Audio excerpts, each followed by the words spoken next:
මචං ආණ්ඩුවලත් ඉන්නවා දැන් කයිවාරුකාරයෝ. දන්නවනේ ඉතිපු ආණ්ඩුවලත් හිටියා. දැන් ආණ්ඩුව පෙරලිලා ආණ්ඩුවට අපත් නැතුව එළියට වෙලත් ඉන්නවා කයිවාරුකාරයෝ. හරි. මෑත කාලේ දැන් උන් කයිවාරුකාරයෙක් මතකද මේ ආවා මේ හතරස් හත පහ වගේ මුණ තියෙන කන්නඩි දාගත්ත දැල්ල. නම් කියන්නේ නැහැ මම. මේ ඕකයි වෙලා මේ අර පාස්කු පහරේ ගහනකොට සහරාන්ලගේ පිටිපස්සෙන් හිටියා වගේ නිකන් බලාගෙන හිටියා වගේ තමයි කියන්නේ.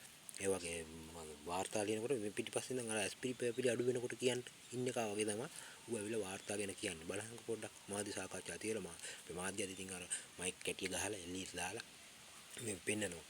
මොකද මේ කයිවාරු උගේ කයිවාරු කරපු දෙයක්වත් නැහැ. මම බලපං උගේ ඉතිහාසවල උන් කයිවාරු විතරයි. උන්ගේ ආණ්ඩු දිනකොටත් උන් කයිවාරු එහෙම කරපු දෙයක්වත් නැහැ. කයිවාරු උගේ තියෙන කයිවාරු විතරයි.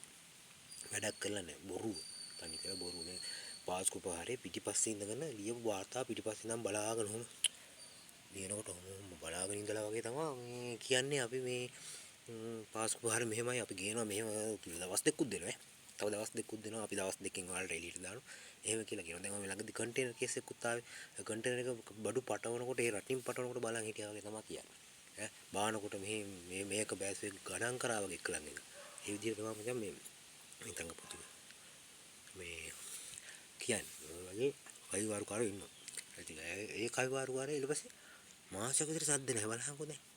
කරපු දෙයක්වත් නැහැ ගහපු වයවරකුත් නැහැ කියලා මචං නිකන් එළියට දාලා ඉවරලා දැන් සද්ද නැතුව හේ ඉන්න බලහංකෝ හොයලා බලලා දැන් උග කියපු කතාවලි මොනවද මේ වැඩි වෙලා තියෙන්නේ කියලා. කන්ටේනර් ගැන කිව්වා පාස්කු පාරේ එළියට දානවා කිව්වා. මොනකෝ හතරස් මුණක් තියෙන කන්නඩි දෙක ඩැල්ල. මොකද්ද උරුමකින් ආපු ඩැල්ල. ඒත් එක්කම ඉන්නවා ඒක ගිය ගම තව එකෙක් ඉන්නවා මේ මෑත කාලේ ආණ්ඩුවේ ඉස්සර වෙන වැඩකාරයා වගේ හිටපු එකේ. අර කොණ්ඩේ පැත්තකට විරපු ඩැල්ල. වීරයෙක් කියන්නේ වීරයෙක්. අනුද්දෝන් දැන් ඌ බහැලා ඉන්නේ. ඌ දැන් දානවා මට ඌ දැන් ටොක්ස් දෙනවා මේවා දෙනවා අම්මා වැඩ කියන්නේ ඌ තමයි දැන් චරිතේ. ඌ තමයි මේ ලංකාවේ හොඳම කෝච් අපයන්නේ. ඌ තමයි දැන් වැඩ දාන්නේ ඌ තමයි ඔක්කොම ටික දන්නේ. ලංකාවේ වෙච්ච දේවල් ඔක්කොම දන්නේ වෙන්න තියෙනව දන්නේ අවුරුදු 2028 වෙන එක දන්නේ. ඌ දැන් ඕකත් හිමීට යනවා. එනකොට අර වායනවා. ඕක තමයි සීන් එක. ලංකාවේ කයිවාරු දින්නේ 3 දෙනෙක් ඉඳගෙන ආතල්ලයක් දෙනවා.